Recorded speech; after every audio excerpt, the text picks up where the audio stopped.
So has work actually begun on them yet, Cameron? And what is the supposed timeline for delivery?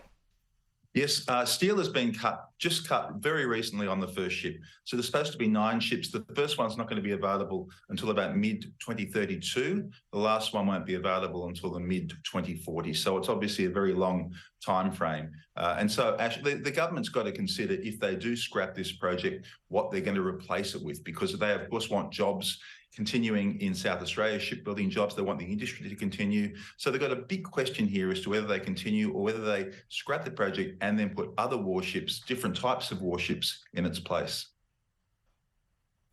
And that would be a big deal internationally, wouldn't it? I mean, what sort of blowback would we expect politics-wise if the project is scrapped altogether? Yeah, look, I mean, it's a British ship. It's built by BAE Systems.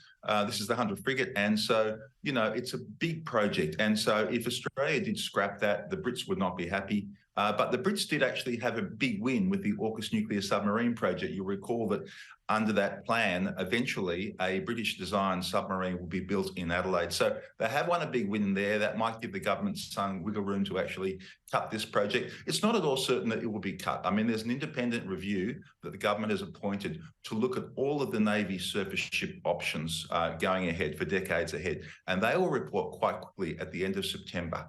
And that's when we'll know whether they continue with this project to build 9 Hunter frigates, or do they cut it to 6 or 3, or do they cut the whole thing together, altogether, and just end it and start another project? That's what we'll have to wait and find out.